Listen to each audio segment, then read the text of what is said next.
Live everywhere. Daily Co's Radio on netrootsradio.com presents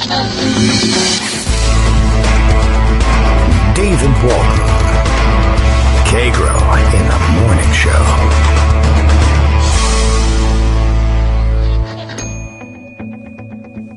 Now, here's David Waldman. Hey, good morning, everybody. How's your day going? Not so smooth so far for me, but okay. All right, a little throat clearing. That ought to do it for the rest of the day. Probably won't happen again, right? Good morning. It is Monday, February 24th, 2020, and time for yet another show. And losing track of time as shoving the kids out the door for school this morning, and my wife for a dentist appointment. She's on her way back. I should probably hit the dentist today as well. Having I've successfully survived. Yesterday was my wife's birthday. We went out to dinner. It was very nice. I was commenting on Twitter last night, the unusual occurrence. I probably didn't even mention it on here. I'd been trying to cut back on sugar intake, trying to really eliminate it as much as I could, just to give it a shot. It's not something that I had to do medically necessarily or anything like that. Just thought, read a lot about it. I should give that a try. Probably a good health idea. See what it's like to wean myself off of it. And everything was going pretty swimmingly. Didn't miss it too terribly. And then birthday came up, out to dinner. She wanted to order the beignets for dessert. I thought, that sounds like it's kind of off the menu for me, but you can't really just not participate. So I figured, there's like 5 or 6 of them in this order here. I will eat one, and that will be it. And I was able to do that. I didn't have to go back. I was proud of myself for that. But boy, really, as soon as I ate it, I was like, oh, this is going to be a mistake. And then the rest of the evening, my head's buzzing, and I was really just surprised at how strong sugar really is. Which, even though, in making my decision to do this, I was pretty much aware of it. All the writing about it says that that's the case. Anyway, it was just sort of surprising to see, but I've survived. I'm okay. And I was a little worried. There were a couple other people on Twitter who said, oh, yeah, I went through that. I did that, and then I ate some sugar, and I had a headache for 2 weeks. And, oh, my gosh. Well, normally I don't have reactions like that, luckily, to food. I don't know exactly what it is. Caffeine, for instance, I was more or less impervious to, and I never really understood why it was that people had such difficulty drinking caffeine even in the afternoon, much less to me. It didn't bother me in the afternoon or the evening. And as a kid, anyway, when I guess nothing bothers you, I would drink Coke or caffeinated beverages or whatever, late into the night, and then go to sleep, and everything was fine. So I never really got that thing. I was lucky there. And also, really, mostly as a young adult, never really felt the need for coffee in the morning either. And somebody kind of turned me onto it when coffee became gentrified and fancy. I'm like, okay, very nice. And then when I dropped it, I said, okay, I have a headache now.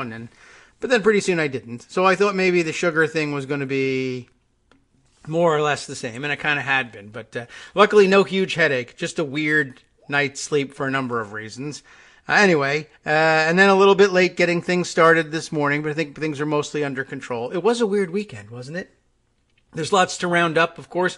Greg Dworkin will join us. As it turns out, there was some happenings in Nevada over the weekend. Big boxing match, as it turns out. Honestly, on Saturday, when everybody was sort of freaking out for various reasons over the Nevada caucuses, which, as it turns out, they're still counting. So in that sense, caucus is still not great, but I think it mostly held up my contrarian view that the Nevada caucuses weren't going to be a logistical nightmare that called all of the results into question, and the thing would collapse of its own weight, as was said to have happened in Iowa, has, I think, pretty much held up. I don't think they've had the disaster there that they were worried about. And it may be just because people, in many cases, abandoned the use of the app. Every report I saw had precinct captains trying to call in their results, and then when it didn't work, they resorted to an already existing app, their phones and text apps on their phones. They just took pictures of their worksheets and texted them in. That seems to have taken care of things. The other thing, of course, were the results, and we can talk about that And, there's lots of reactions to that, of course. I'm not disturbed or worried any more than I usually am, just because there's like background radiation. I am a Democrat, and being disturbed and worried about things is a natural state. But beyond that, not too worried about things just yet. Lots of reassurances out there for anybody who's worried. I don't know if you're actually if that's your first thought. I don't know if there's any reassuring you just yet, but we'll see as time goes on. But I was really mostly interested by the fact that I went out to pick up some food from a local place on Saturday night, as it happens, the sports bar place, and it was jammed, and I could hardly even get in the door to pick up my takeout food. And I realized that it was really interesting that the place was packed, and for the first time I've ever seen every screen in the place on one event, and it was this boxing match, about which, of course, I had heard nothing. I don't really follow boxing, and I was thinking, well, how amazing would it be? I mean, big-time boxing matches are very often in Las Vegas. I wonder if this one is too. How awesome would it be if, all my loser election nerd friends were focused on Nevada, that the only thing happening here now is the primary elections, and literally the rest of the world, pretty much. I mean, there were also millions of people who didn't care about either of those two things. But just how many people there were in the world jammed into bars all over the place to see the pay-per-view televising of this boxing match, which it turns out wasn't even as exciting as people probably hoped it would be. But, rematches rarely are. And I understand this one was kind of lopsided. This was a rematch of a fight that had been really close the first time around, and so everyone was excited, and it wasn't quite as close this time. Somebody got clobbered. And the guy who won it was a guy by the name of Tyson Fury, which either has to be fake or is just the most fortuitous boxing name of all time. I don't know. It reminds me very much of the Wayne's World, Saturday Night Live Wayne's World, poking fun at Wolf Blitzer, calling him Howitzer Explosion Guy. But Tyson Fury, that's a hell of a boxing name. But that's what went on for the rest of the world in Nevada, and I think they hardly noticed that there was a caucus going on there. Many people didn't. Greg did. Greg Dworkin is here. Good morning, Greg. How are you? Good morning. We're just fine. Thank you. Good. Excellent. I understand there's a pandemic on the way, so watch out. Oh, yeah. Amazon is delivering that, and, I have Prime, so it should be here in a day. Excellent. Yes. If you don't have Prime, it's going to take you a few more days to get there. So right, South Korea is infected. Italy is infected. The stock market is crashing. And good morning. How are you? Oh, okay. I haven't checked on the stock market. I did notice. It opens at 9:30, but the futures are down like 800 points. Oh, well, I'm always down on the future. So, I thought there was my lawn while we're at it. Lots of coronavirus news, including our importing our own coronavirus-infected Americans this weekend as well. Yeah, against medical advice. And so, there's a whole bunch of stuff that's going on that isn't particularly reassuring. But again, a reminder, pandemic means geographic spread. It has nothing to do with and doesn't say anything about severity. Excellent. It doesn't seem to be the most severe of viruses, but it is not good. And it's going to have a major effect on the economy, and it's already closing down supply chains. Yes. And it's going to hurt the medical community because masks are in short supply. China's trying to eat them all up, and not send any here. Drugs, there's at least 100 drugs that are on the supply chain risk for shortages. And everybody laughed at me when I said, look, Trump is doing great. Well, he's not doing great. He's actually doing the way he always does. Yeah, but the economy is fantastic. Well, we got a coronavirus pandemic on the way. That could cause a recession. No, you're overblowing it. Well, actually, we've never the stock seen that. market woke up this morning and said, you know what? Maybe. I don't know. All and right, so that's why the futures are down. Okay. Well, we'll see. We'll see about that. I got a nice one here, though. Oh, yeah. Peter Hotas, who's a vaccine expert, says, is the vaccine to thwart the new coronavirus stored in a Houston freezer? Hopefully it didn't blow up in one of those explosions, because Houston tends to blow up now and again. Talk about howitzer, howitzer explosion. The vaccine, developed by researchers at Baylor College and University of Texas Medical Branch at Galveston, effectively protected mice against SARS, severe acute respiratory syndrome, which is a different kind of coronavirus, for the virus in the same family that spread in the early 2000s. The vaccine never progressed to human testing because manufacturing of it wasn't completed until 2016, way after SARS had burned out. It generated zero interest from pharmaceutical companies, said Peter Hotez, Baylor vaccine researcher and infectious disease specialist. He wears a bow tie, so he must be very smart. Because the virus was no longer circulating, their response was essentially thanks but no thanks. Peter's actually one of the great vaccine advocates in this country. Yeah. And an excellent and superb subject matter expert. But, it's going to take a year for a vaccine. And so, we just have to wait. Scott Gottlieb reports this morning, ex of the FDA. South Korea had 161 new cases and 1 fatality, raising the total to 763 cases and 7 dead. Japan isn't testing and has a high percentage of unlinked cases relative to its total. So Japan may be a hotspot. And then they've got 146 confirmed cases, 7 listed as serious, and they only tested about 1,500 people. And Italy is having a major outbreak, too. So that's your pandemic news for the morning. It's not a pandemic yet because WHO hasn't said so, but eventually. Korean stock markets are getting slammed. Worst thing is volumes are very heavy. Oh. And a volume is extrapolated to top 1 billion shares by the close for only the 6th time in the last 17 years. So it gives you an idea of the worldwide ripples, shall we say. We won't say panic yet. We don't like that word. But people are quite concerned about it. And so that's what's happening. Just pay attention. There's nothing to do about it at this point. Just learn to wash your hands and not stick your finger in your nose. And, chill. Okay. Well, we just sit here and wait. I did see somebody saying, pandemic probably coming, no way of stopping coronavirus is the way they were putting it. I say vote measles. We can all, back one centrist disease instead. So I think there's plenty of time to... No, it would be worse if there was a measles pandemic. But we have a vaccine for that, so there won't be. Okay, of course, some people don't vaccinate themselves, so, maybe there will be. But this whole thing is complicated. It is, so just do what you're told, okay? All right. Yes, okay. Well, I'll be washing my hands. I'll probably wash my neighbor's hands, Get your finger out of your nose. Right. Election day is coming. Wash a neighbor's hands. Get your finger out of that guy's nose. That's right. Honestly. And don't put anything else in So let's turn to politics. All right. Okay, and let me start by saying that today's Pundit Roundup was the case for Bernie. Oh, yes, right. I saw you tweet that. Well, I thought it was, important to make that case. Why not? Many people before I do, though, let me just add this. Mangy J said 2 tweets here, which I think really encapsulates my view. She speaks for me.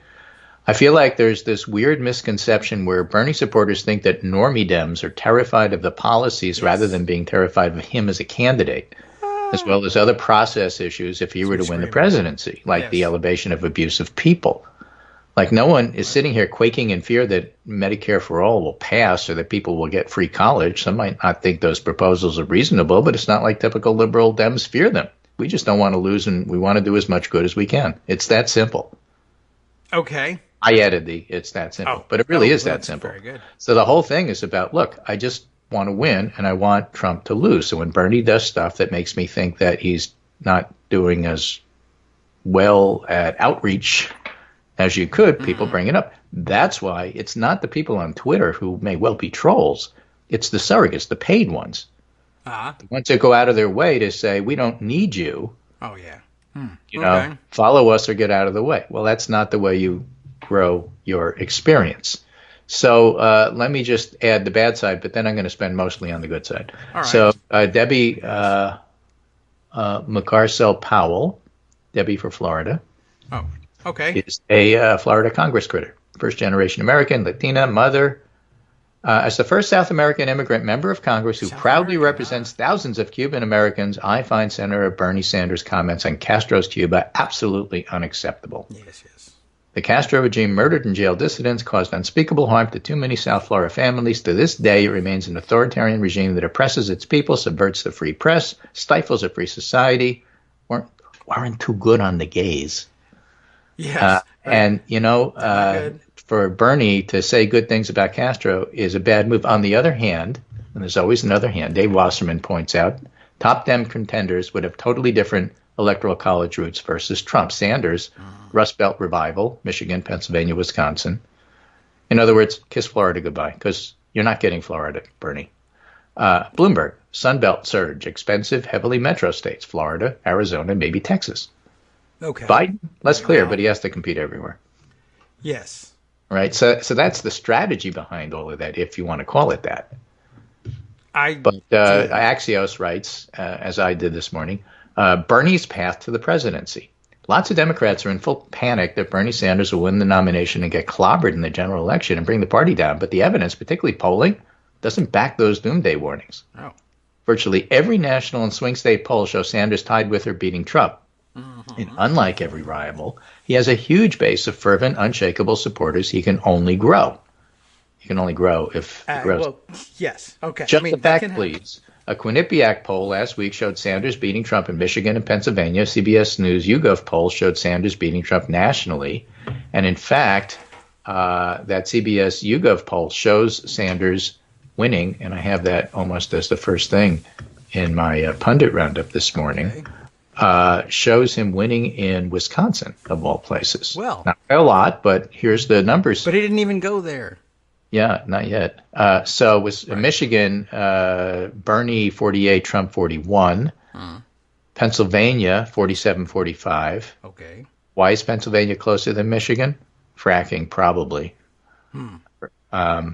Western Pennsylvania is not keen on getting rid of fracking. And then Wisconsin, Sanders beats Trump 46-44. 46-44. Okay. Right? I wish so those were basically all final the numbers. exact same numbers as Biden. Okay. And they're pretty much the same numbers They're as the same people. All right. So again, you're talking about generic Democrat beating Trump by a few points in the key swing states.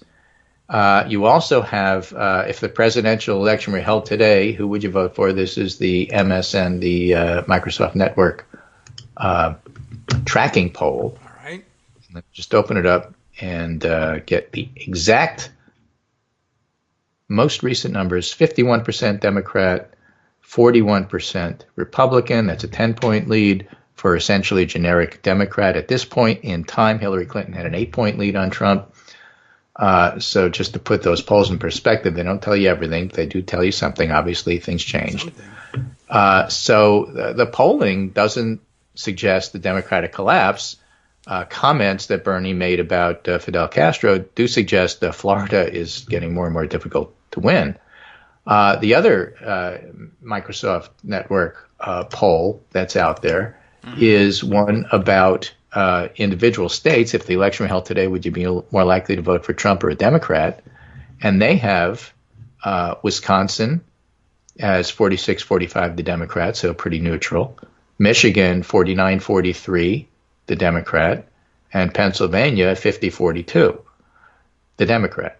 They also have Florida, 49-43. I promise you, if Bernie's the candidate, that won't stay there. And they even have Texas pretty even. Trump 47, Democrat 45. Arizona, Trump 47, Democrat 45. So those look pretty realistic numbers. And, again, not a disaster. Okay. What they say is a close race. Now, for some people, a close race is a disaster because it means they'll have to worry about it, and it makes you nervous. And Democrats, by definition, are nervous. But as Jim Vandehei at Axios puts it, lots of Democrats are in full panic. The evidence, particularly polling, doesn't back doomsday warnings. All right, that's good news. Microsoft poll. How's their stock doing pre-open? I don't know. Me neither. That I'm not a corporist shill. Yeah, if all right. See? Yeah, I could just tell you right off the bat, but right. Maybe we'll ask what's his name, Jim Yellen, screaming, raise his arms guy. Yeah, right. I don't know. Okay. Jim Cramer, he would know. I wouldn't know. I just if there's a bad poll, check the stock on the polling company. Yeah. Anyway, so let me just give you the links for that so you can have them for the roundup later. All right. And, so there's that part in terms of Bernie. And then let's look at what actually did happen over the weekend in Nevada. And I think that that's instructive in some ways. All right. For example, let's just talk about Iowa and New Hampshire first. Well, that didn't happen in Nevada. Okay. But all right. Mike McDonald over at Election Project follows turnout.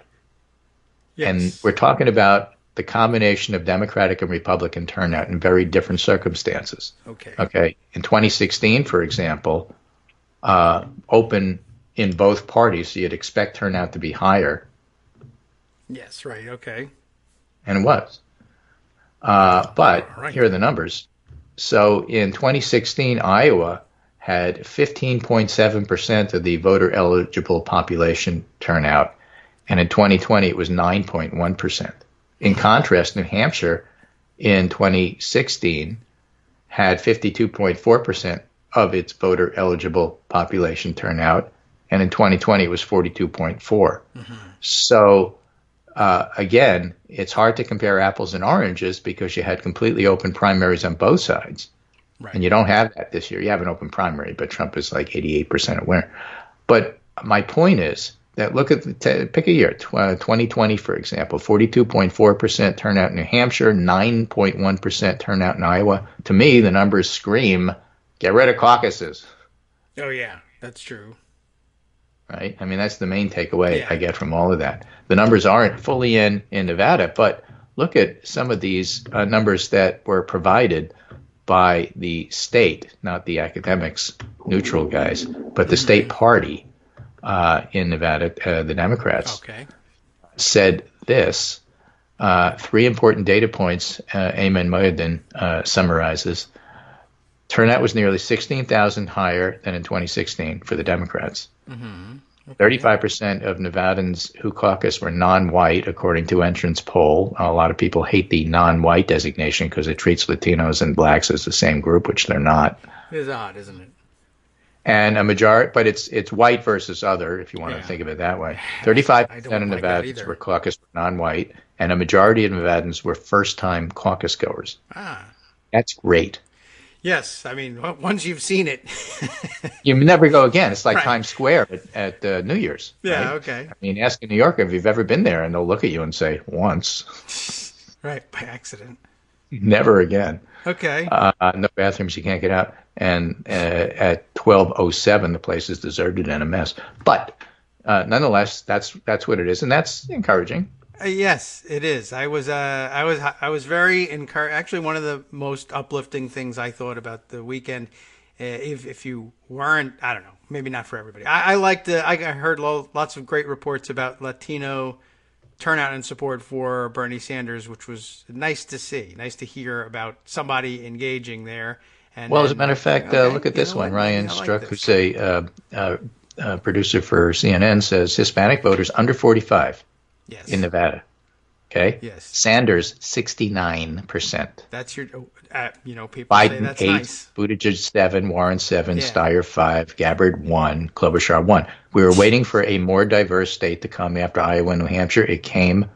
He conquered. Yeah. And I mean, under 45 among Hispanics and Latinos, that's your demographic. That's your growth demo there. Right. So there you have the polling, and there you have some of those numbers. And let's look at the pundits. And this is a great comment from Laura Rosen in South Carolina, which I think illustrates everything, which is my motto. Nobody knows nothing. Okay. NPR in South Carolina interviewed. Remember, we had the voter on MSNBC who said, I didn't know who to vote for, so I did eeny, meeny, miny, mo in the booth. NPR in South Carolina interviews a man who says he supported Sanders in 2016, Bloomberg now, but voted for Biden. That is meanie. Okay. Right. And Jennifer Rubin looked at that quote and said, look, we try to make logical arguments and cogent analysis to an utterly irrational electorate. Sometimes so. And that's why the pundits are so often wrong. And that's why nobody knows nothing is my mantra this year. Yes. So I wrote this morning, if that's not humbling to a prognosticator, I don't know what is.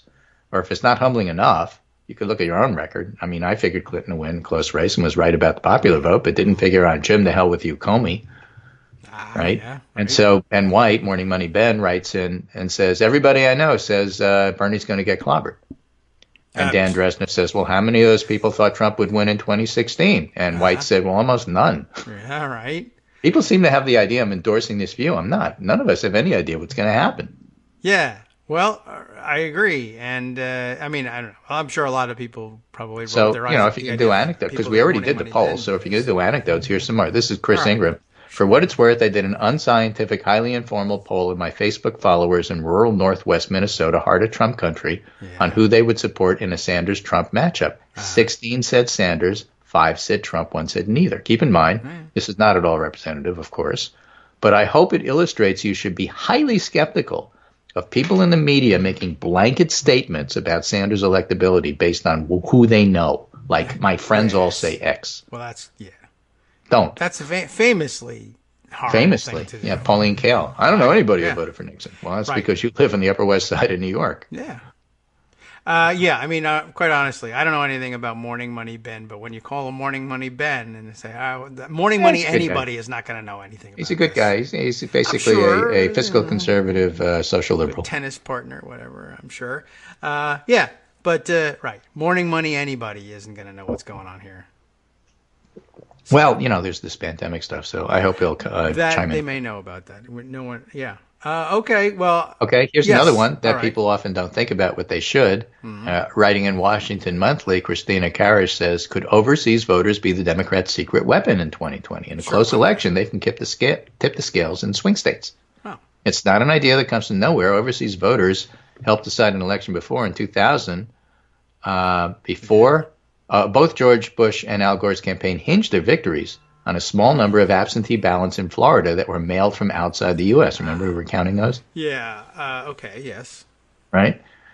Bush's unofficial lead was around 300 votes at the start of the 18-day recount. Campaign tried to validate the highest number of ballots possible in counties he had already won while seeking to disqualify Gore ballots and seeking to disqualify overseas ballots, and it seems to have worked.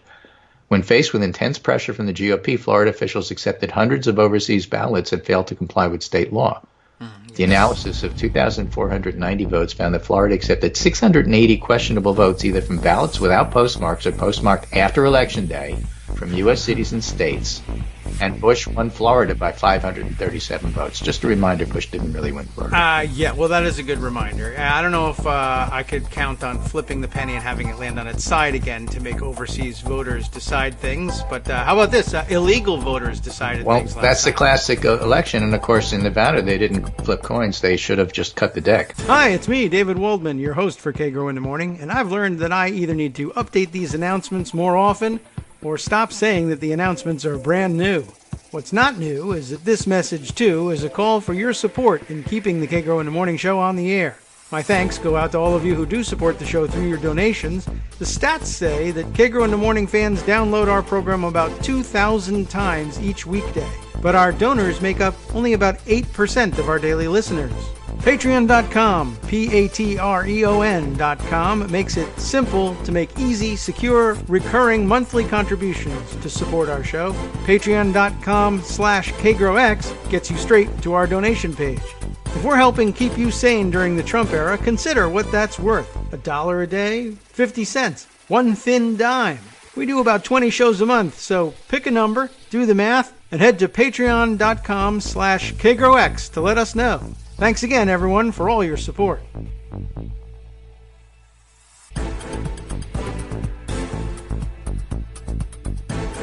Welcome back now to the Kagro in the Morning show here on Netroots Radio. Greg Dworkin's still with us. Oh, my God, Bernie. All right.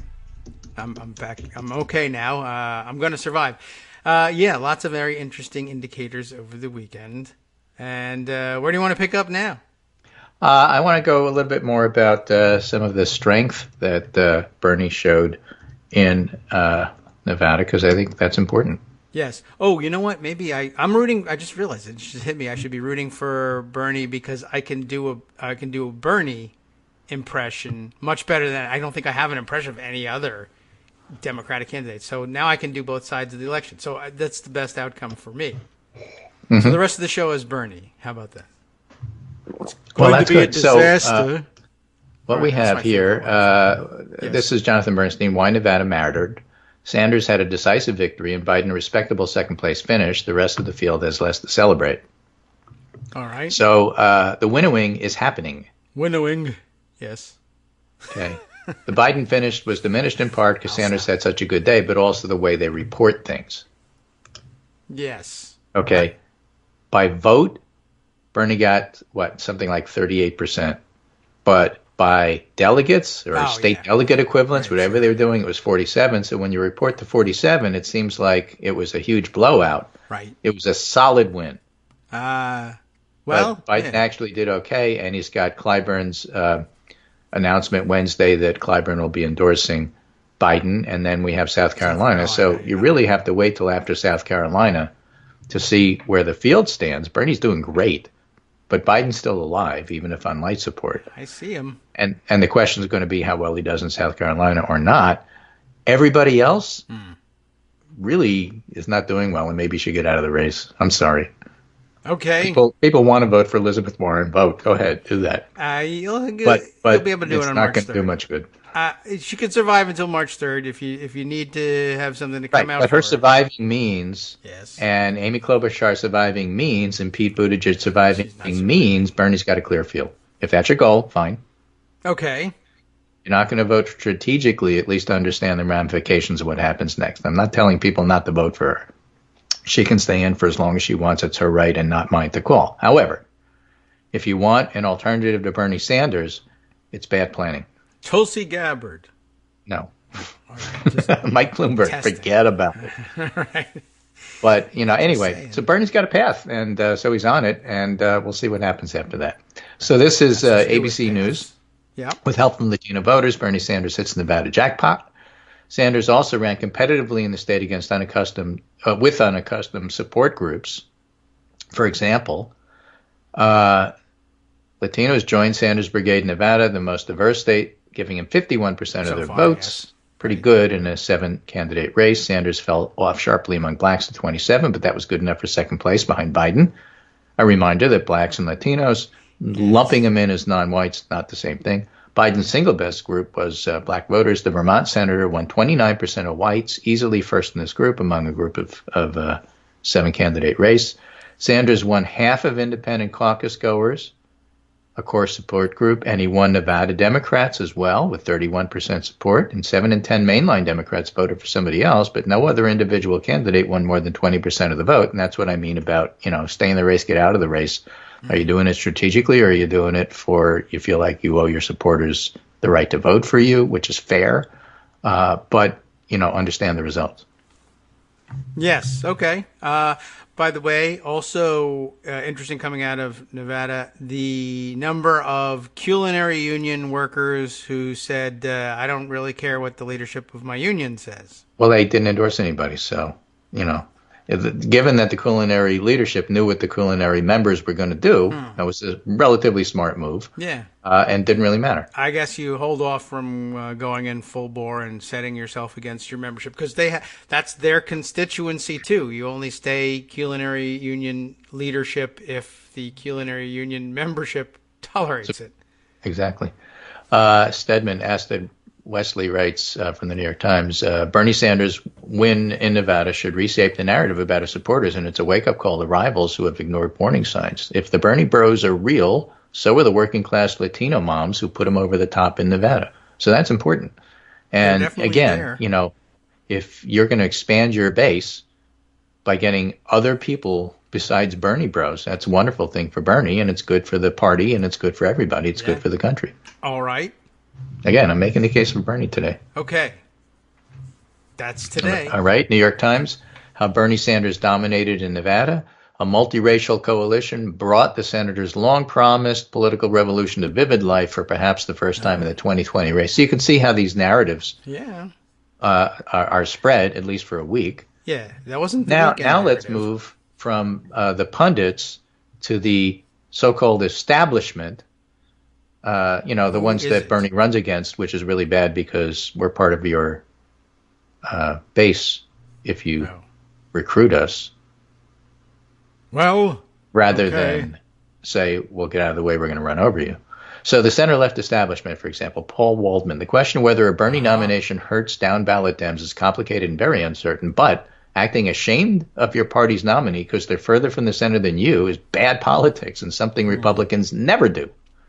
Republicans have all kinds of incredibly unpopular positions, tax cuts for the rich, cutting off insurance, but they all agree that conservatism is awesome and everybody should embrace it. Imagine if Democrats did the same thing about liberalism. Well, we don't like that. Right? Paul Krugman. I'm more concerned about electability and if he does win, squandering political capital on unwinnable fights like abolishing private health insurance. But if he's the nominee, it's the job of Democrats to make him electable, if at all possible. To be honest, a Sanders administration would probably leave center-left policy wonks like me, Paul Krugman, out in the cold, at least initially. Yeah. But it's no time for self-indulgence and ego trips. Freedom is on the line. which is a great line. If you're considering Mike Bloomberg, how could you in the end not vote for Bernie? Because you're trying to stop Trump, and it's about electing a Democrat. So, but unity is a two-way street, and the moderates are there for the asking. And as our friend Charles Gaba, the health wonk, says, assuming he pulls it off, I have only one ask of Bernie supporters. I know you'll show up to vote for him. All I ask is you also show up and vote for every other Democratic nominee up and down the ticket, whether you consider them to be progressive enough or not. And that includes Abigail Spanberger. Yeah, Mikey I Sherrill, guess so. And Elise Lotkin. Yeah. And all those folks. Well, those will be the ones on the ballot, presumably. Yeah, they're the ones that helped impeach Trump. Just suck it up and vote for them and make that part of your message, not we're going to run over the establishment. That's stupid. Now, that may be something you do eventually. But, yeah, I mean, I think the wise, exactly. You don't have to do it right now. But for Bernie. Do it right now. It's better. I don't know. The wise thing for Bernie to do is to say. Otherwise, everybody's going to write off Florida and other states. Many states. But, yeah, the wise thing for Bernie to do there is to say, listen, overrun the establishment next time. These are the names on the ballot this time. And as between this one and that one, who would President Bernie rather have in Congress? This one. It's pretty clear. Are they going to fight me? Yeah, they're going to fight me. They're going to fight me less than this other person? Probably. Very likely. Do I have better ideas about who else should be there? Yes, we'll talk about that later. But then, for now, as part of the case for Bernie is remember who we're running against, and that's Donald Trump. And, of course, he's doing all sorts of weird stuff with the intelligence community right now. Washington Post has a nice story about something has to be done, Trump's quest to rewrite history of the Russia probe. Among other things, he's firing everybody who had anything to do with it. He's firing anybody who those people prosecuted, or at least if he can't fire the prosecutors, he's acquitting and pardoning the perps. Yep. He's really trying to expunge everything about that, and so it's pretty authoritarian. So we have to keep an eye on that. Now there are people that don't care. This is Liz Mayer, who is a Republican strategist, who says, "Guys, I'm just going to say this now." I am not representative of many voters, and it's true. Let me preface this by saying she's not representative of many voters. Yeah, she's Republican. But if it's Trump versus Bernie, and Connecticut is within 5 points, unlikely, but it is, I will vote for Trump. They're both awful. They both love the British National Health Service, which is automatically disqualifying. What?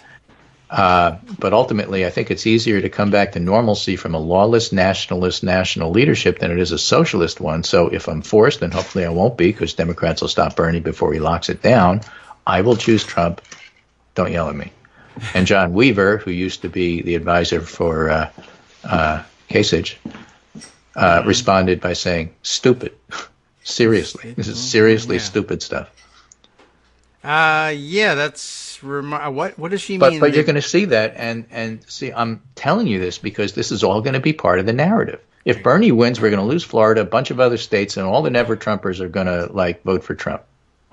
That is going to be the narrative. Yeah, loose definition of never Trump. Well, I like to think of them as Rexiters. They wanted to leave the Republican Party. When they said never Trump, take that with a grain of salt. Okay, but some of them are, true. And some of them will say, yeah, Bernie, even Bernie, I will vote for Bernie. Good. But not all of them. And again, it's a narrative setter. Okay. What does that mean that they don't? They both love the British NHS. You answer that later if you like. They're trying to get rid of private insurance. But they're trying to nationalize the health service. They're trying to grow government and make the government twice as big as it is. Trump is? I can't abide that. No, Bernie. Well, she says they both do. I don't know because what that means. Trump doesn't know what he's doing. Oh, well, okay. Well, Trump's an idiot. Right? He's trying to get rid of Affordable Care Act, and that's only going to drive people to nationalize everything, in her view. Okay. She's nuts. No, she's nuts. But, people with voices and megaphones help set narrative, and that narrative is going to be out there. I am going to get Now, she has another point to make, which I think is an interesting one. Oh, all right. Not being a consultant for any Democratic campaigns, I can't say definitively, but some thoughts. Trump clearly prefers to run against Bernie or Warren. Note that there's been very little oppo dumping on Warren. What little of it there is has been coming from other places. Okay. Meaning Bernie.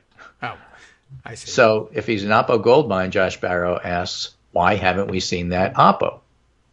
All right. And she said, well, other Democratic candidates are afraid of alienating him and his supporters, so they haven't dug and pushed. Other Democratic candidates only started taking him seriously about a week ago. And campaigns have finite resources. You train them on the people you're worried about and who you think will win. That's how come they were all dumping on Bloomberg at the last debate. I figured they'll dump on Bernie this one. Okay. Nobody, apart from yours truly and team, meaning Liz Mayer, did oppo on Trump in 2015 and 2016 either. He wasn't taken seriously, and Hillary Clinton wanted to run against him. All right. I do know of one prior Democratic presidential campaign that has done the oppo because I've seen it. The question is, do they think it helps or hurts politically to get it out there now? What I can say is this former candidate's team hates Sanders more than they ever could. I'd bet dollars they vote for Trump over Bernie faster than I ever would, even under the very implausible situation I described, where they're within 5 of each other in Connecticut. And one final reason, this might surprise you, but some presidential campaigns suck at oppo. Some think it's just highlight bad votes, not aspects of personal behavior. Some of them are just bad at it.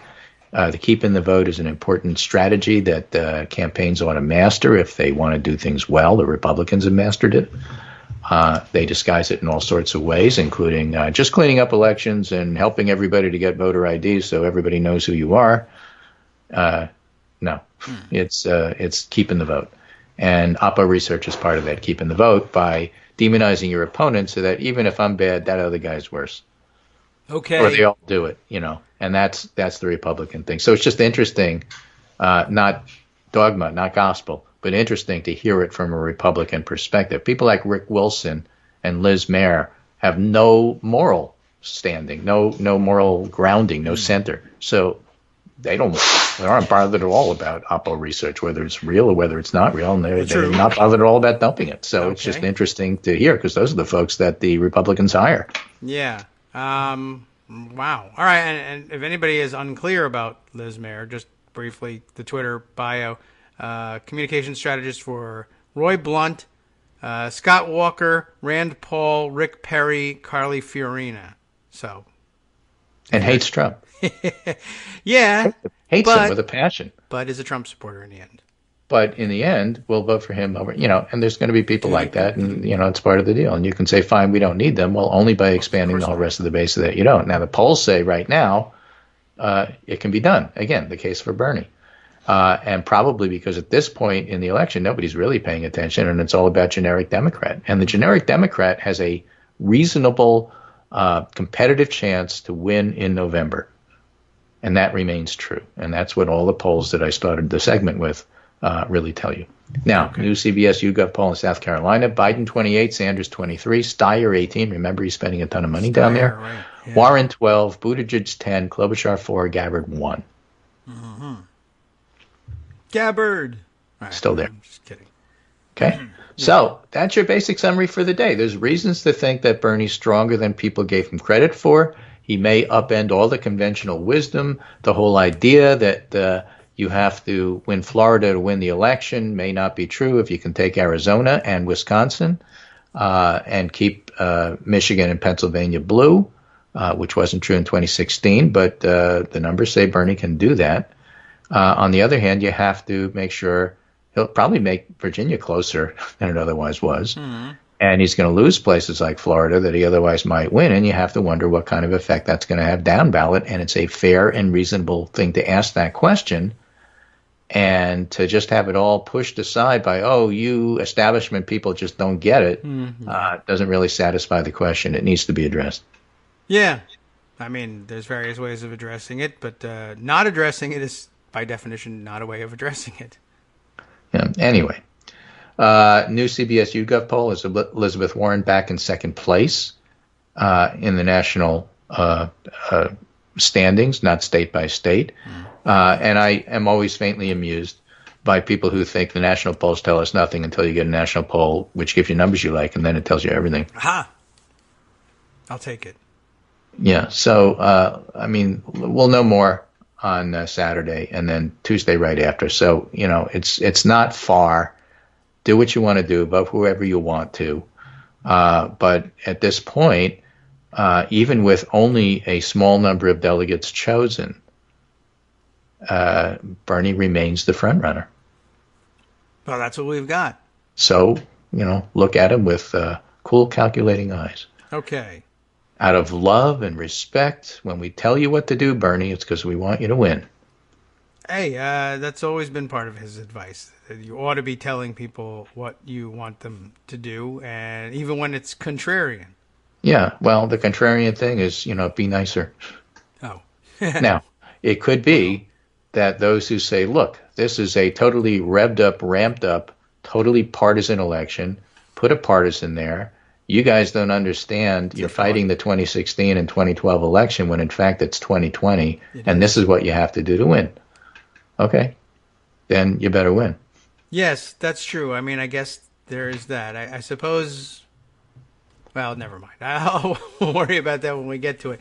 Yeah, okay. I'm just thinking about the various things, the way Bernie has handled other things in the past. It brought me back to mind of when he was insisting to Bill Clinton that he ought to have been more contrarian about his health care proposal back in the day, and that his role was to be that, to be the pushback guy.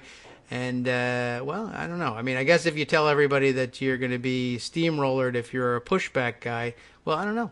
That is odd. That is difficult to reconcile with the path that Bernie Sanders himself has taken. Well, just keep in mind the electorate. I was a Sanders guy, but I voted for Biden, even though I really prefer Bloomberg. There are okay, guy. That guy is like in my head. That is the electorate we're trying to reach. Yeah. And I'm thinking, well, how do you do that? Now, I'll say in closing, one thing that wasn't in the pundit roundup that ought to be, and that is Bernie has something that Biden has a little bit of, Warren has a little bit of, although it's been dented with the DNA stuff, and that is authenticity. Okay. You cannot take that away from Bernie, and that's why a lot of the attacks, so-called attacks, don't stick. Okay. In the end, people say, look, I may not agree with him, but he's a genuine, this is what he thinks, and he's Bernie. And so, well, he's Bernie. So I don't expect him not to be Bernie. He's Bernie. Well, he is. And, when you get that kind of persona, it inoculates you against a lot of things. That is true. I mean, it did for Trump. Yes, and it will for Bernie. And so that's a way of underappreciating his strengths. And it's all psychological. Using psychology on me. No, I mean, just people react to that in their gut and saying, look, whatever you tell me about Bernie, I know who Bernie is. I may be wrong about that, but I know. Right. I know in my gut. And when people start feeling that way, the attacks don't work. Yeah, well, okay. I mean, that may be a thing. That's part of the answer to Liz Mayer. Okay, good. I think I'll take it. I mean, why not? We'll take it under advisement anyway. That's one of many things to consider, and we have seen it work, and we have. But, yeah. Let's be fair. All right. That's what I think, David. What do you think about what I think? Well, I don't know. I think it's worth. I'm certainly. I like that point. I actually think that's a good takeaway. That well, if Trump, I suppose, has taught us anything, and it's not that you want to take his lesson and apply it necessarily, but it does tell you something about it, about well, how likely it is that the illogical will happen, I guess. In this country? Yeah. Pretty likely. Yeah, I would guess so, right? I'm taking away, I like that point about just that when you have that certain sort of personality, when you really think that I know who that person is despite what's happening or despite what other people are telling me or despite what my own two eyes tell me, then weird things can happen about which it becomes extraordinarily difficult to predict anything from a traditional model. And, lightning could, I suppose, strike twice this way. Well, ever since 2008, again, the last point is that people really have been hurting and are kind of desperate for change. And if you live in one of those small towns in West Virginia where all the stores are gone and the only thing left are big boxes of McDonald's, and these places do exist, and the kids hate it and they're moving away, you're not going to be happy with life and you're going to be looking for change. Now, you may not understand what the best change is, but you'll be looking for it. Yes. So you can't run a Jeb Bush and a Joe Biden and think, okay, we got this. Right. And that's part of what hasn't changed. And talk about catching lightning in a bottle twice. Well, that's why people are still looking for change. They're not happy with the way the country is. Now, they answer the question about what it needs to be in completely different ways, and nobody's really sure. Like that guy who's bouncing around from Sanders to Biden, Bloomberg. They don't know how to fix it, but they know it's broken. And as long as that's the case, the simple establishment stuff isn't going to work. Biden's strongest appeal was let's get back to where things were normal. And the problem is back where things were normal wasn't so great. That is true. And I guess people thought, well, it's better than what we have now. It's better than what we have now, which is why he would win. But it's not so great, which is why he can't get through the primary. Yeah. And go back to the working moms in Las Vegas, and they're thinking, what was so great about how it used to be? Yeah, that's true. And in many cases, they weren't around for how it used to be back. Certainly in the Trump version of things, how it used to be back in the 50s before I was born, or before he was even really relevant. Trump himself, this weird idealized theory about things, or many of them are new to, if not new to voting, new to the country in some cases. Yep. Yeah. All right. Very well. Interesting. By the way, I can tell you that now the stock market is open, so now we can answer all those questions. Not good. Microsoft, since we were checking on them, they're down too, right? Down 3% in early trading. McDonald's as well, which you mentioned, that being the only thing in town, down 1.5 there. So everybody's down. So there you go. The market summary as of this moment is they're down 785 points. Yeah, that's a lot. That is for an early start. So I guess we're just starting. Yeah, they were very anxious to get off to a look what Bernie Sanders did to the stock market start of the day, I guess. So they're going to fulfill that prophecy for us. But these things do have a tendency to turn around rather quickly too. But the plunging stock market overseas isn't going to help it turn around quickly. This is going to be a down day.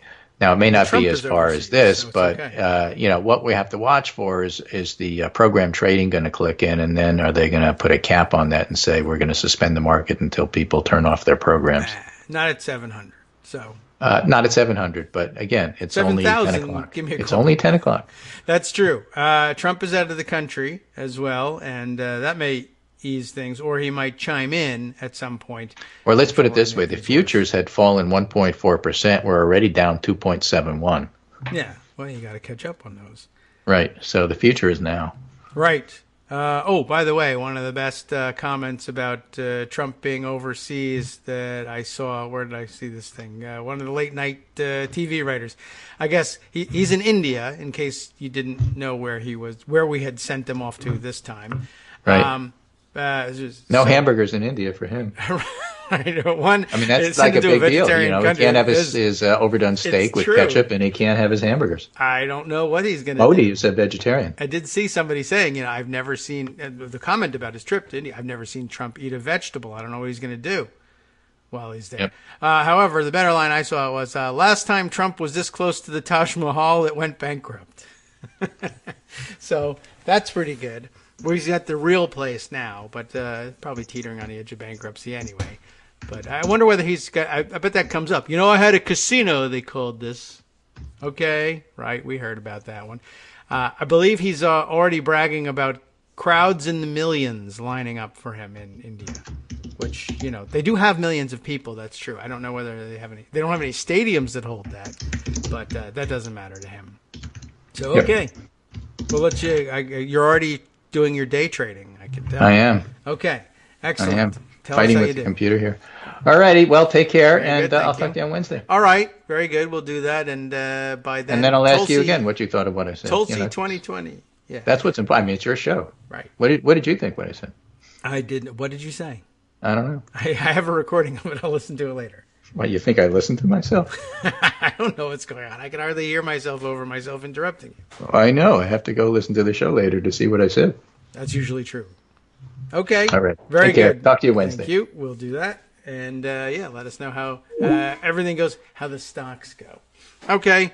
lots to catch up on, as I said, and quite a few interesting tweets from over the weekend that I actually wanted to catch up on as well. I was reminded by all the talk of the Bernie Sanders versus the establishment, whatever that might mean, of tweet from Brad Miller, used to be a member of Congress from down there in North Carolina. And by the way, I see a lot of people, the worry extends to North Carolina. A lot of elected Dems there worried about what a ticket headed by Bernie Sanders might mean for their election prospects. I understand. You certainly have a closer and better view of what's happening there than anybody else would. Although, sometimes things surprise you. And it certainly could. It couldn't hurt, for instance, like we were speculating on earlier, for Bernie Sanders to say, look, you got your wish for the nomination at the top of the ticket, and the job can't be completed without votes all the way down the ticket. You may have doubts about whether or not the people you would be casting your vote for, who you're going to have, the people you'll really have an opportunity to cast your votes for at the in your congressional district, might not excite you, might not thrill you. But the idea that you're going to accomplish your revolution all at once, or that you really need to take things out on people who haven't been supportive enough of Bernie in the past, or even have said terrible things about them, or are worried about Bernie Sanders leading the ticket, it's a binary choice at this stage.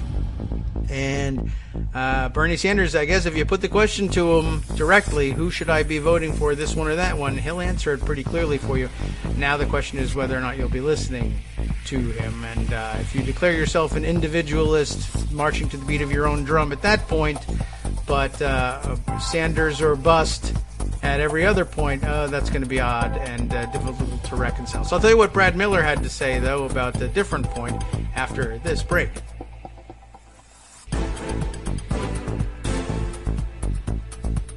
Welcome back now to the Kagro in the Morning Show here on Netroots Radio. Let's see if we can't put together something more of a cohesive program here. I did want to give you the comments of Brad Miller, which I thought was very interesting and worth listening to.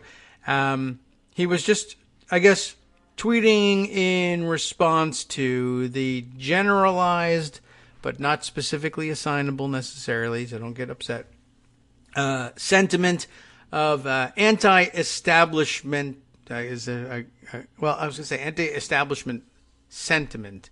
And then I was thinking of that old stupid anti-disestablishmentarianism thing. How do we pare that down to what this is? But Brad Miller represented, what district was it in? I should look that up. In North Carolina for a couple of years here. But he's just sort of pointing out the real world impact of running around either saying or simply retweeting attacks against the Democratic establishment. Brad Miller just saying, I was elected chairman of my county Democratic Party in 1985 when I was 31.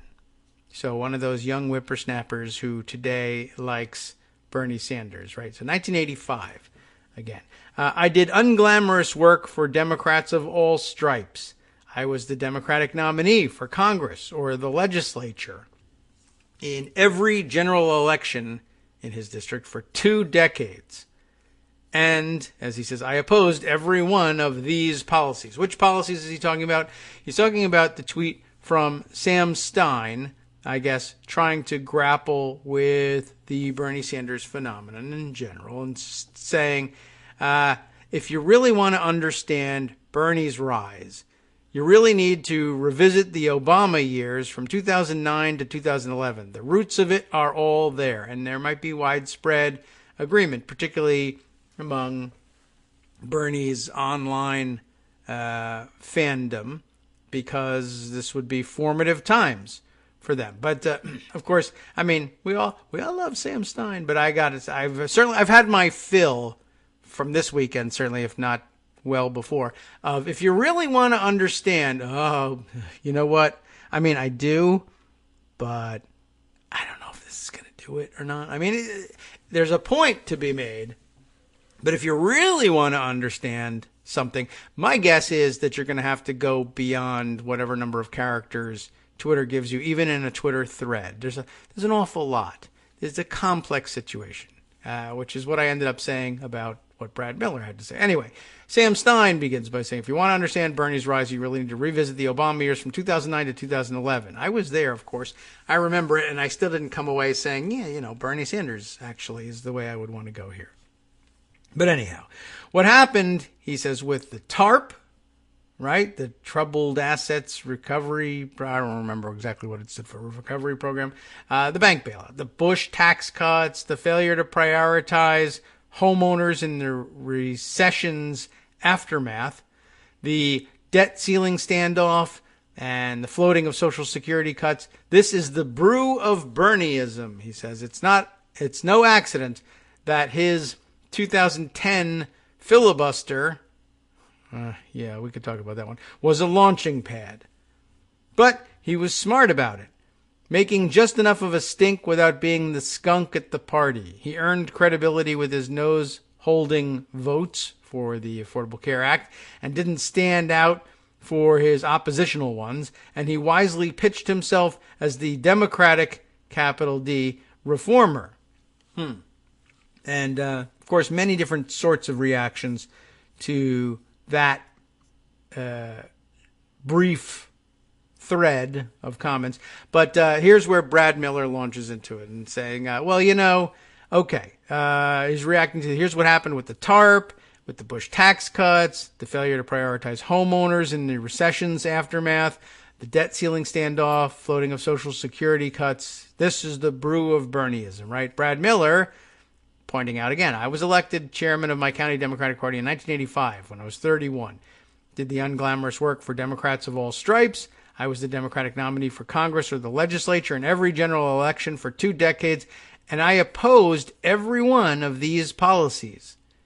Just pointing that out. I mean, he's as Democratic establishment, I suppose, as you could get, but I opposed every one of these policies.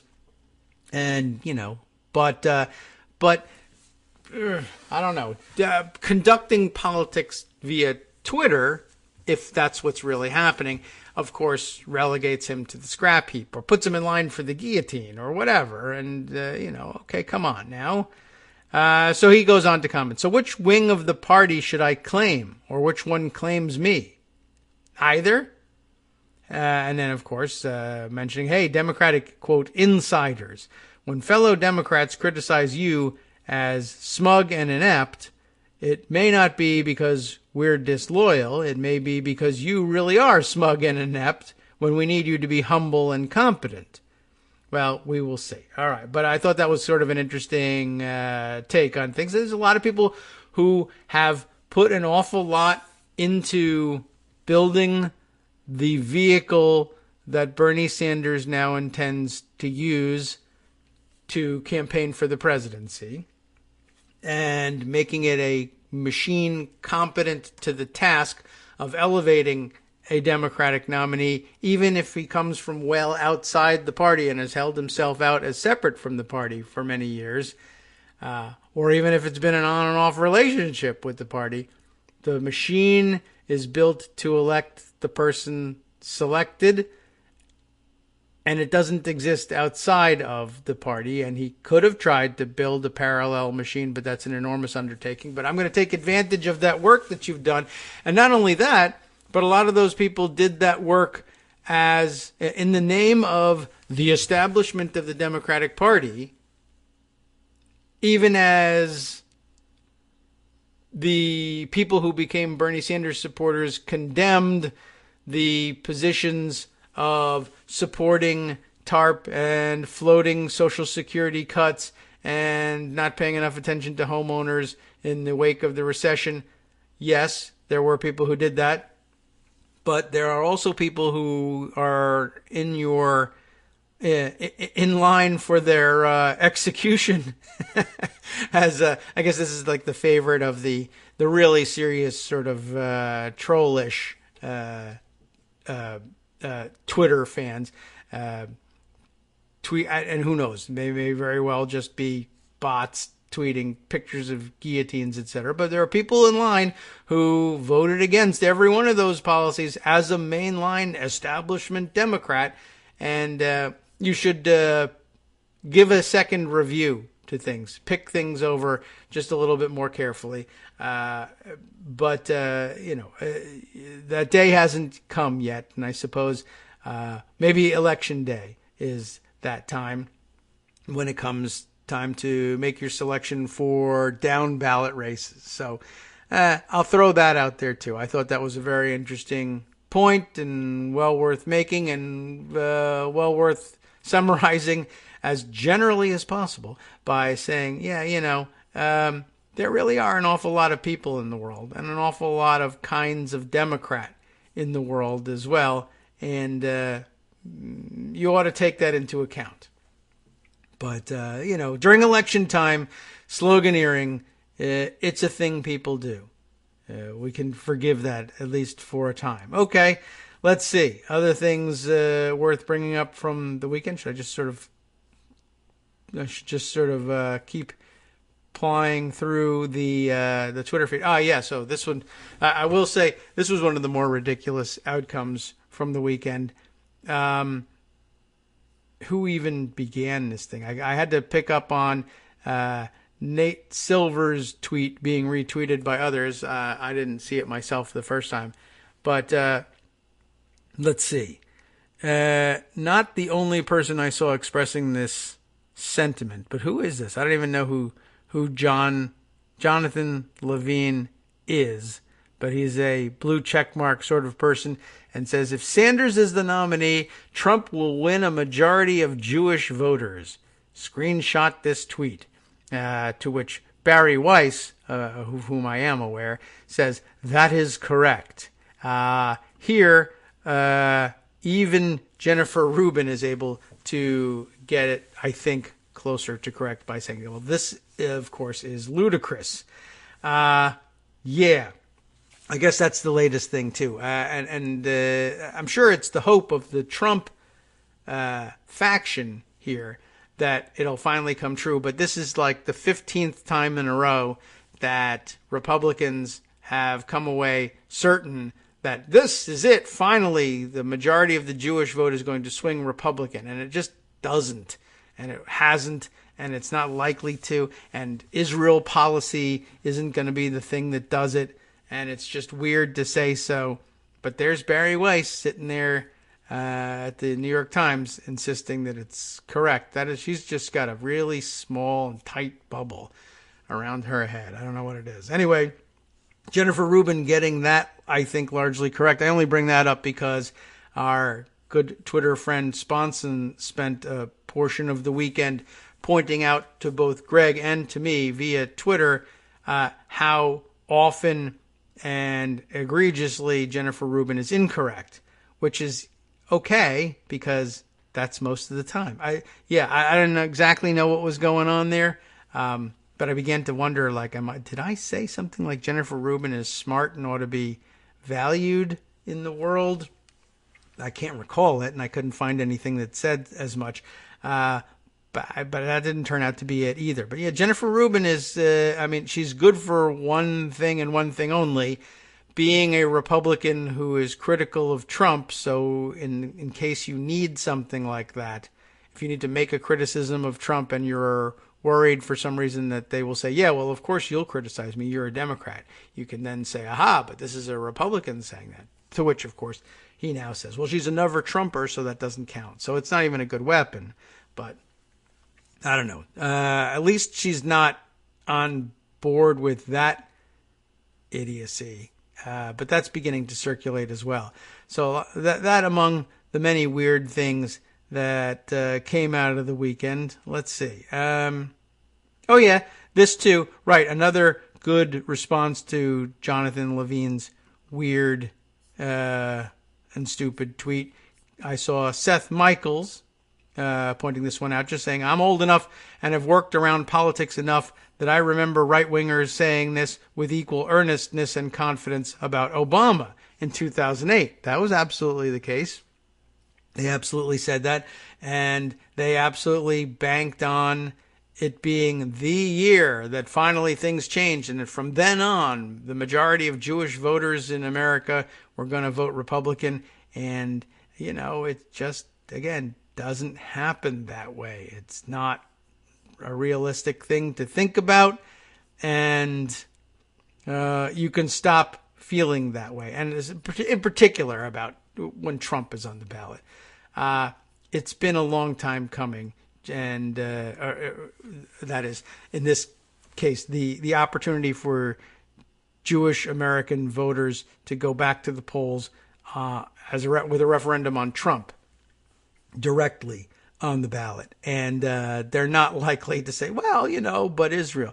There will be a few, but I also saw some people saying, well, this will widen the rift between Orthodox and Reform Jews in America, and that's a bad thing in itself, and it might there are all sorts of repercussions, and that may be true, but extremely small sliver of Jewish Americans and Jewish American voters, I think in particular, who count themselves as Orthodox and would vote on Israel as the sole question and come out with the conclusion that Trump was actually better for Israel. So I don't really know about that one.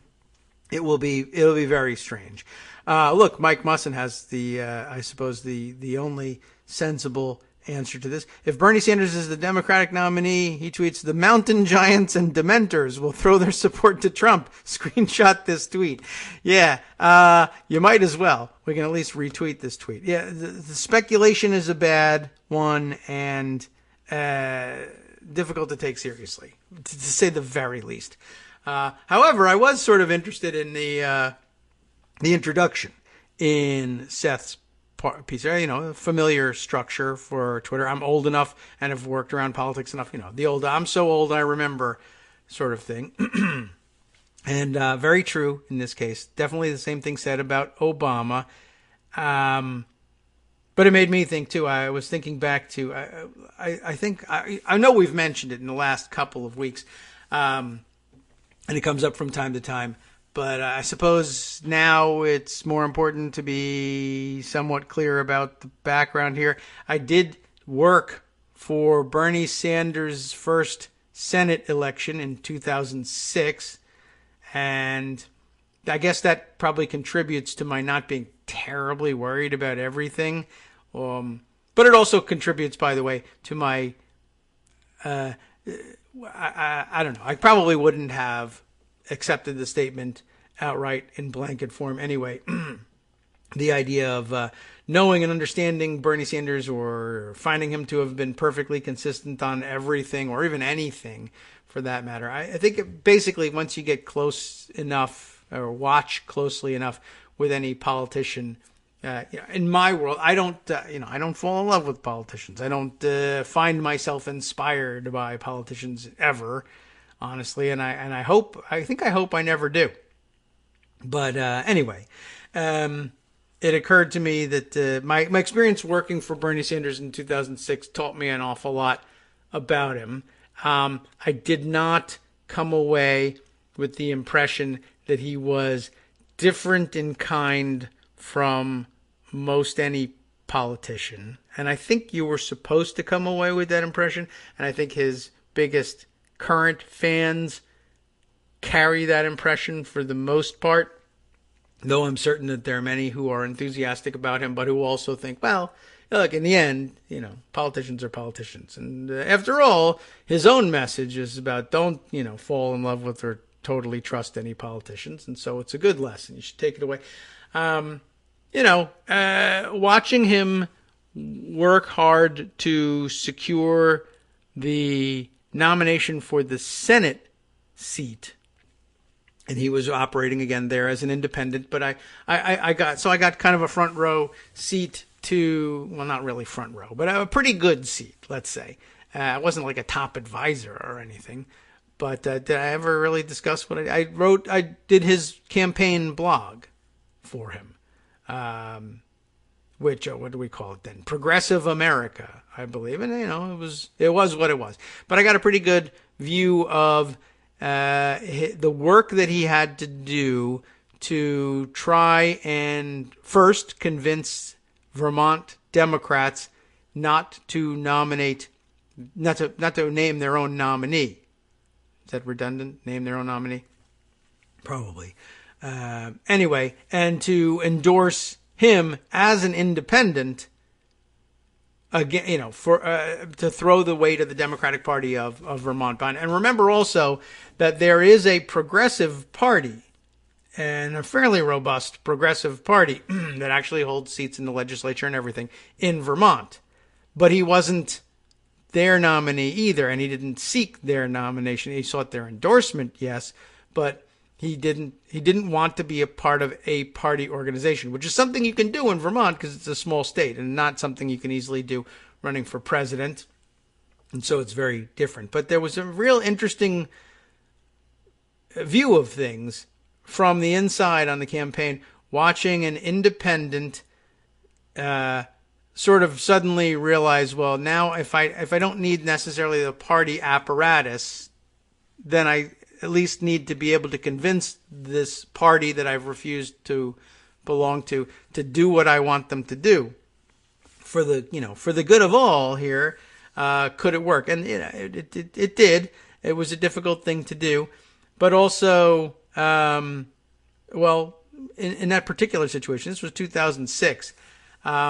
At the time, I was also very much convinced, as I still am, that George W. Bush required impeachment at the time for a number of things, for torture, for warrantless surveillance of American citizens, any number of things. But those were tops of the list, I thought.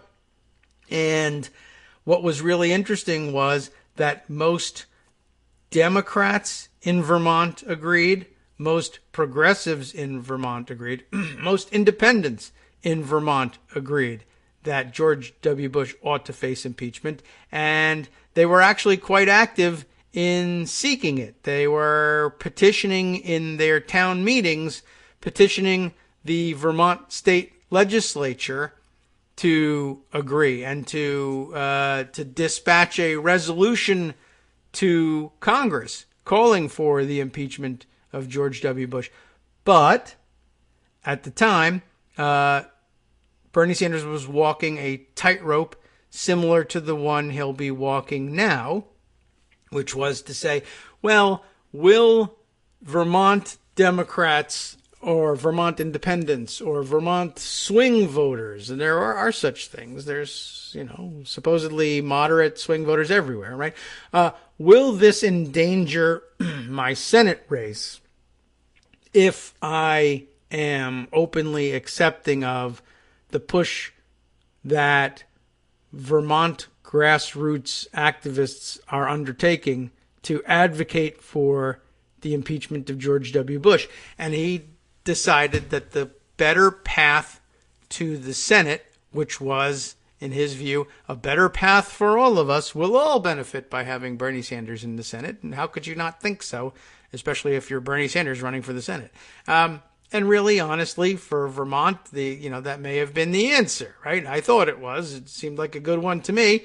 And but the path to putting Bernie Sanders in the Senate for Vermont and for all of us, he was convinced at the time, meant that Bernie Sanders can't be associated with the message of impeachment. Bernie Sanders needs to tamp down on growing pro-impeachment sentiment in Vermont and make sure that that it's off the table as certain Sanders fans' arch enemy Nancy Pelosi put it way back when.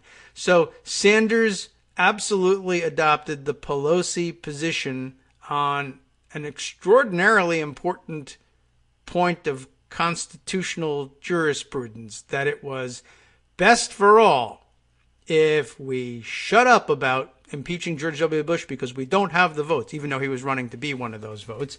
And please leave it until, don't talk about it. We need to put it off until after the election at the very least, or entirely put it off the table. In other words, it was a very standard Democratic establishment position to take on something of extraordinary importance. And yes, Bernie Sanders does take those positions. Now, it's not meant to drive you away from him. If you're a Bernie Sanders super fan, you're not going to buy into it anyway. You're going to say he was right. And you're right. He was right about that because he made it to the Senate.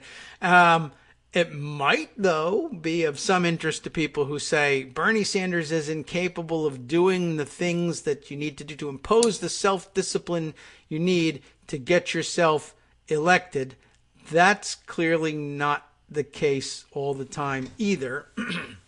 He is, in fact, capable of taking very non-Bernie Sanders-like positions for the sake of political expediency to further his cause. Now, of course, the cause he's, like most politicians, best at furthering is his own, but, that's part and parcel of being a politician. Again, if you don't believe in yourself, then you got no business asking other people to believe in you either.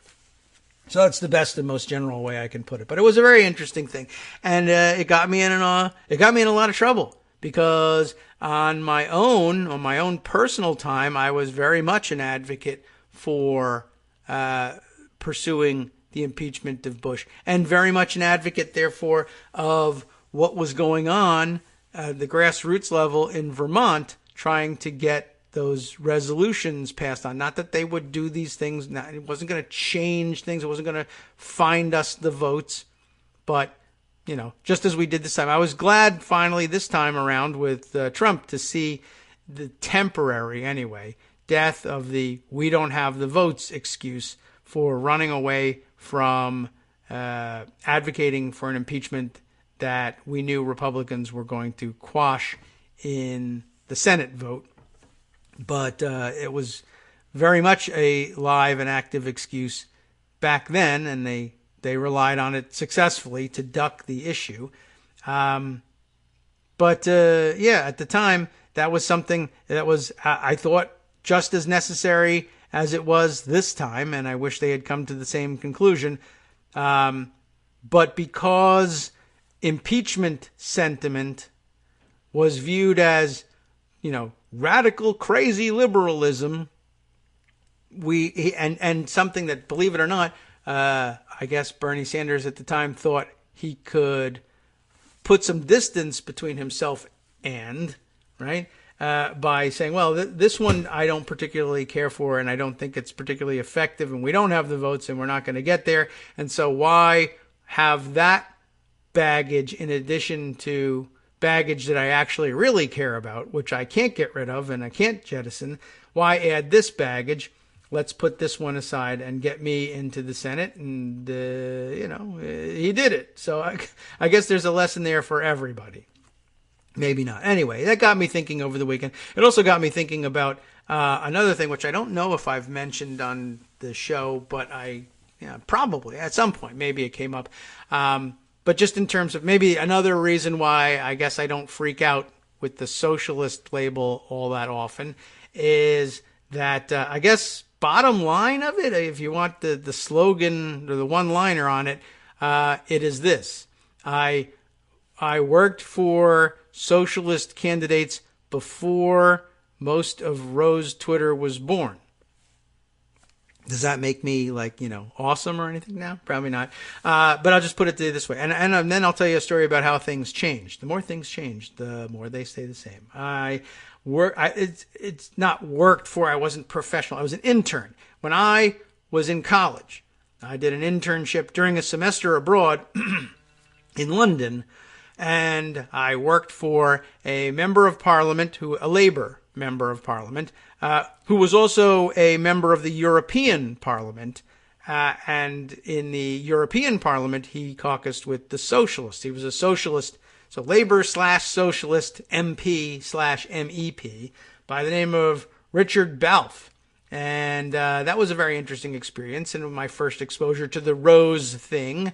But I learned a lot. Didn't make me freak out. I was an American, certainly at the time. George H.W. Bush was president at the time, too.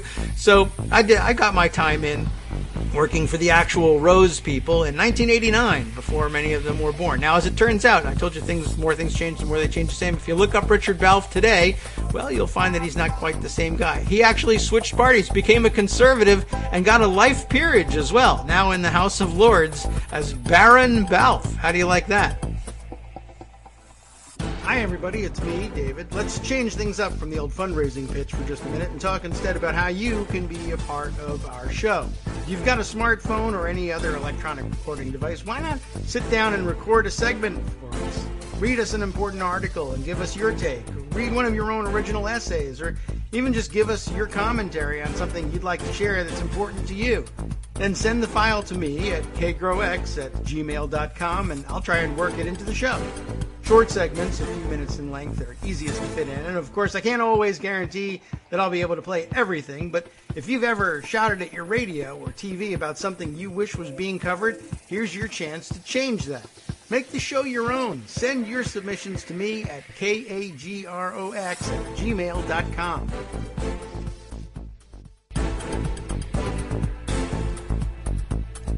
Welcome back now to the Kagro in the Morning Show here on Roots Radio. All right, let's see. I guess we'll just wrap things up less about me and more about other stuff.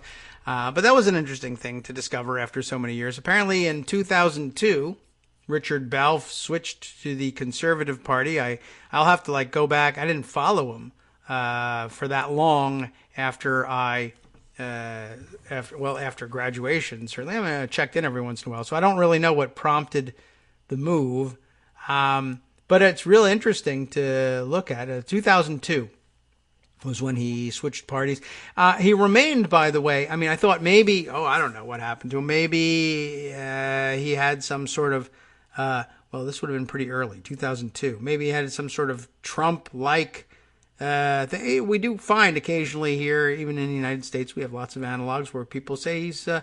All right, he was representing a fairly solidly working class constituency, and so the labor socialist route made sense for most of his incumbency, which would have been the 80s and 90s.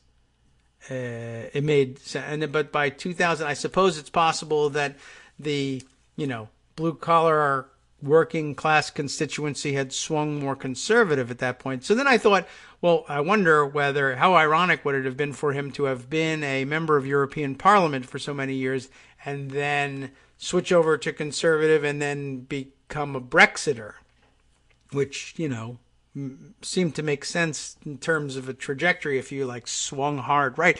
But he remained a Remain campaigner as a conservative as well. So I don't know. It's a very interesting arc. I see if I can figure that out at some point.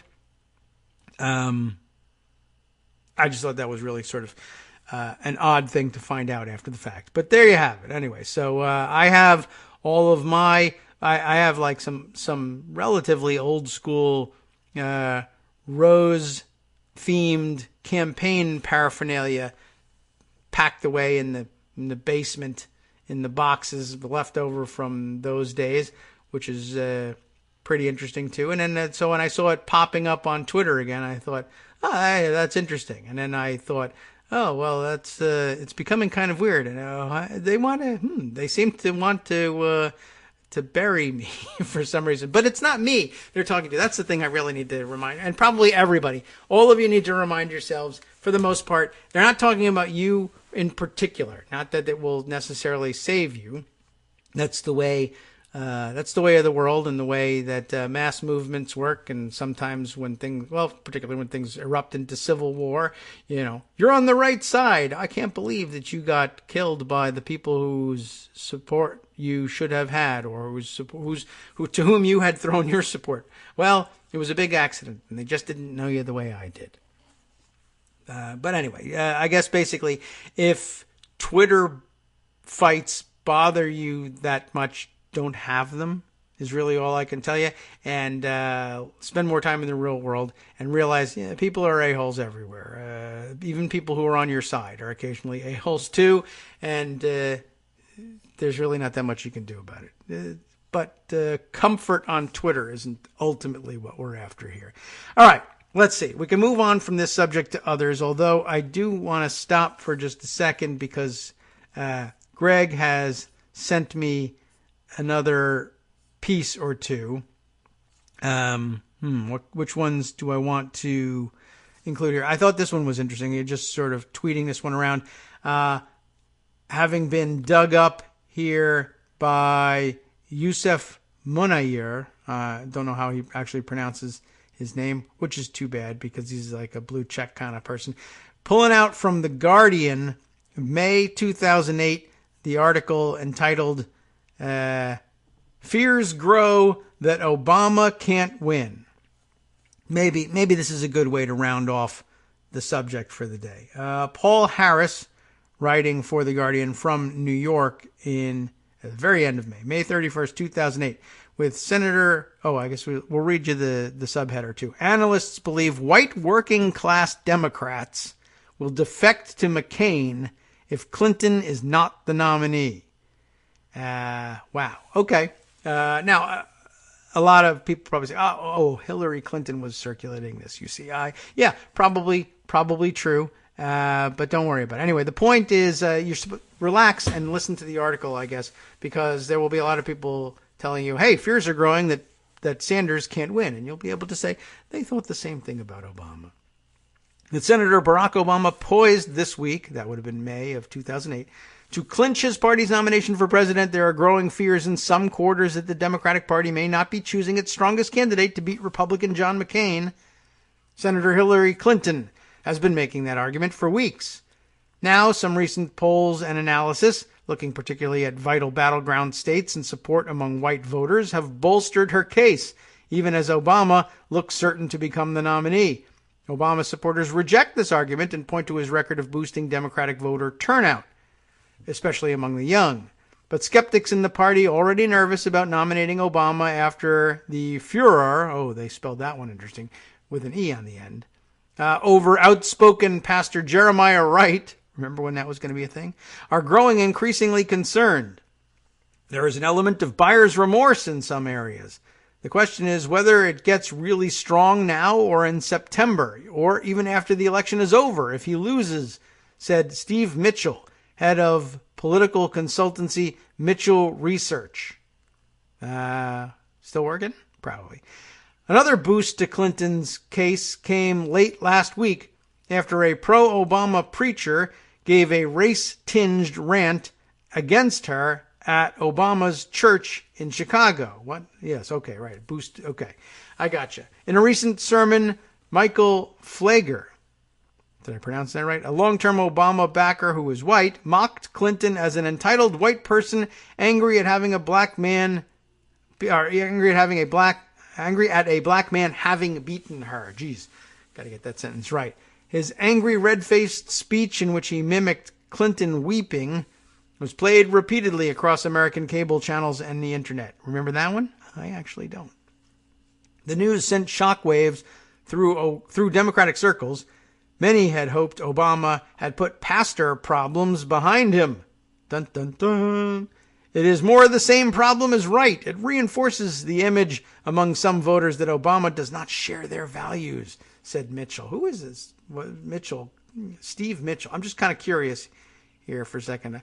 Is Steve Mitchell a person who's like on Twitter now? I'm just sort of curious, like what would that person be commenting about now? I don't know it's a fairly common name. I don't know if I'm going to get the right Steve Mitchell, but does any like checkmark type persons come up? Steve Mitchell. I don't know. I mean, maybe I should be. I'll have to look up the guy and see just what's he up to now and what's he saying. I'm just sort of curious. All right, continuing with the article. Where did I leave off? The uproar also lent a disturbingly antagonistic tone to scenes in Washington, D.C., where Clinton and Obama supporters gathered yesterday outside a party rules meeting. Oh my gosh, I remember those days. Called to resolve the problem of the disputed Michigan and Florida primaries. Armando just had an aneurysm. Which Clinton claims as victories. Clinton's supporters chanted, "Count our votes." I mean, I remember. It's just amazing what gets left behind in the memory here sometimes. Okay, Clinton supporters chanted, "Count our votes," which you should do, and waved placards and banners. Clinton wants those states' delegations seated at the Denver convention, even though they broke party rules by holding early contests. Man, wow. Obama is now, to some extent, limping to the finish line. Clinton's refusal to bow out, even though her odds of victory... Now the Sanders people are laughing, right? Clinton's refusal to bow out, even though her odds of victory have become almost impossible, has seen her win several of the most recent contests. In fact, since March 4th, Clinton has won around 500,000 more votes than Obama. That run of victory should easily continue today when Puerto Rico goes to the polls. Wow.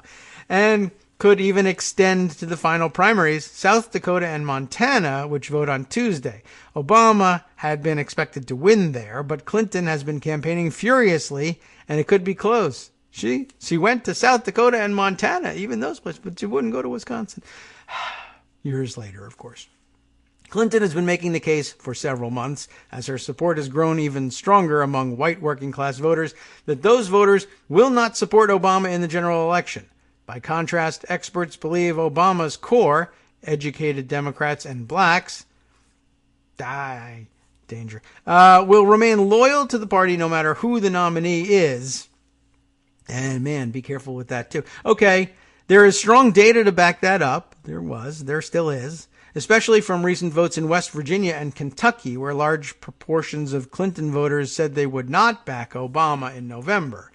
There is also a growing fear that many of the women backing Clinton are turning against Obama. Clinton and her supporters have controversially accused their rival and the media of being misogynistic in the last few weeks of the race. That's here too. A recent Pew poll showed Obama's support among white women collapsing from 56% to 43%. And there's a Trump lesson in that too. But the electoral fact remains the same. The dramatic Obama versus Clinton contest is now down to a few hundred uncommitted... Oh my God. Party superdelegates. Oh my head. Who are under huge pressure to make their decisions in the next few days. Senior party figures, including House Speaker Nancy Pelosi, have been working privately to convince them that to make that decision as soon as possible, ideally this week. With Obama's delegate lead unassailable, the vast majority are almost certain to come over to his side. Republican analysts, meanwhile, are surprised about how healthy their party's prospects look in a year when almost all indicators suggested they should lose. So the fundamentals were sound, they were saying. Okay. McCain remains competitive against Obama. He even leads in some key states. Indeed, some research predicts he could romp home against Obama. And it is that prospect, Clinton supporters say, that leads them to keep fighting.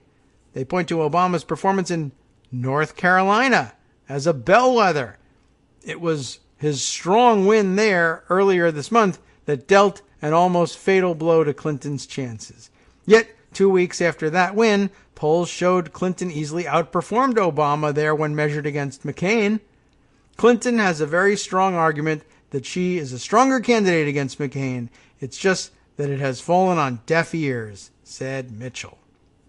How do you like that? Well, it was good for a laugh, if nothing else. And maybe that's all we really need at this point. Okay, just reminding yourself that there have been panics before that, in hindsight, look ridiculous. Does that mean it's going to happen exactly that way again? No. But that's okay. You can... I don't know. I don't know what to tell you about it. Okay. Let's see. Moving on, there are some other subjects, not electoral directly, that need some attention, including Trump, who's a big jerk and everybody hates. I just thought maybe we would throw that in there. Let's see. Over the weekend, of course, lots of talk about his moves at the end of last week against the current the then current acting director of national intelligence in order to install Richard Grenell. So, two pieces of information that are somewhat important on that. Let's see. There's the larger front, which is that Trump has now got, according to Axios, a deep state hit list. People that he's been told that he wants purged from government in order to make room for Trump loyalists. Jonathan Swan wrote up this exclusive Trump's deep state hit list for Axios. The Trump White House and its allies over the past 18 months assembled detailed lists of disloyal government officials to oust and trusted pro-Trump people to replace them, according to more than a dozen sources familiar with the effort who spoke to Axios. So you should be clear on this. The dozen sources are probably the people who did all of this work. I suppose there could be one or two people who oppose the idea, but the idea that Trump is doing it, of course, is ridiculous. These guys were doing the work while Trump was snacking on hamburgers and Cheetos, and they handed him lists, and he said, okay, sure. You say they're disloyal, I believe it. That's the way it went with Yovanovitch. These people who you are sitting with right now, who you say you don't know and later will disavow knowing at all, are telling you she was disloyal, and their instant reaction is very predictable. Disloyal, get rid of her. And they capitalize on it. Now we know we can get rid of other people. And so the worst of the worst inside the Trump administration have found a secret tool by which, for the moment, they've been able to capture the president's attention and promises that he'll purge these people. If they can keep his focus on that, then they might actually be in a position to start, kicking people who are sitting in fairly significant positions, to which they've been confirmed by the Senate in some cases, out of their jobs and replace them with acting lunatics from elsewhere. All right, so driving the news, the Axios subheader here says, by the time President Trump instructed his 29-year-old former body man and new head of presidential personnel to rid his government of anti-Trump officials, he'd gathered reams of material to support his suspicions. While Trump's distrust has only intensified since his impeachment and acquittal, he has long been on the hunt for, quote, bad people inside the White House and the U.S. government and fresh pro-Trump options. Outside advisors have been only too happy to oblige. In reporting this story, I've been briefed on or reviewed memos and lists the president received since 2018 suggesting whom he should hire and fire. Most of these details have never been published. But by the way, if you're looking for I guess take that with a grain of salt in that he's been getting these things since 2018, but he's such a slug, he just doesn't move on these things. He's busy stuffing his face and playing golf. And in between, if you can get him pissed off at one or two people, you really got to pick your targets. Whether there's going to be widespread purges depends on his attention span. And that's not a good bet, but they might be able to say, well, they might be able to prepare a memo and say, sign this with a stroke of a pen. We can get rid of 10, 15, 20 at a time. He might go for that option. All right. Some of the details that have never been published. A well-connected network of conservative activists with close ties to Trump and top administration officials is quietly helping develop these never Trump / pro-Trump lists, and some sent memos to Trump to shape his views per sources with direct knowledge. Members of this network include Ginny Thomas, the wife of Supreme Court Justice Clarence Thomas. Bad situation really there. And Senate Republican staffer Barbara Ladine, who, by the way, has always been close to Mike Flynn, the spy, and is wrapped up in all of his shenanigans as well. The big picture, since Trump's Senate acquittal, aides say the president has crossed a psychological line regarding what he calls the deep state. He feels his government, from justice to state to defense to homeland security, is filled with snakes. He wants them fired and replaced ASAP, except he doesn't know who they are or how to get rid of them. He's a very dumb guy, really, and easily manipulated, and that's a problem. I think it's a very positive development, said Rich Higgins, who served on Trump's National Security Council in 2017. H.R. McMaster removed Higgins after he wrote a memo speculating that Trump's presidency faced threats from Marxists, the deep state, so-called globalists, bankers, wink wink, Islamists, and establishment Republicans. What a collection, huh? Famously love working together. Establishment Republicans plus bankers and Islamists. Well, bankers, yes. But, bankers is supposed to mean Jews. Anyway, this was long before the full scope of the FBI's Russia investigation was well known to Trump and his aides. Higgins told me, the Axios dude, on Sunday that he stands by everything he wrote in his memo, but I would probably remove bankers if I had to do it all over again, and I would play up the intel community role, which I neglected. So anxious was he to get at the Jews just then. Let's get to the memos. The Jesse Liu memo. Shortly before withdrawing the nomination of former D.C. U.S. Attorney for a top Treasury role, the president reviewed a memo on Liu's alleged misdeeds, according to a source with direct knowledge. Ladine wrote the memo, and Ladine's been a target on the show before, too.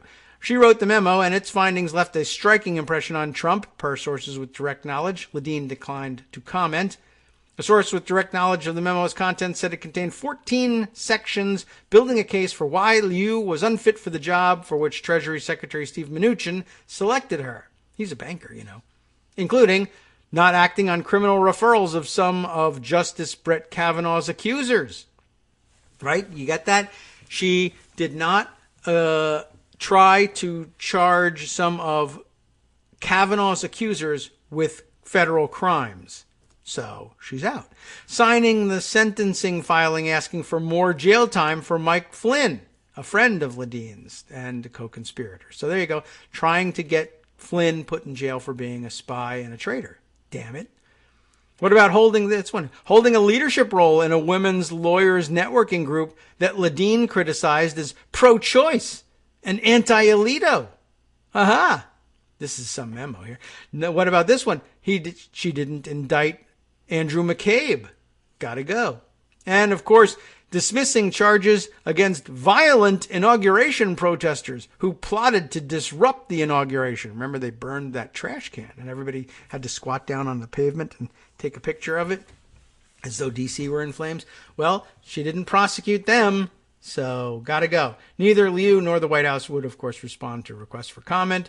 Between the lines, they say, the Liu memo is not the first such memo to reach the president's desk, and there's a common thread in Groundswell, a conservative activist network that's headed by Thomas and whose members include Ladine.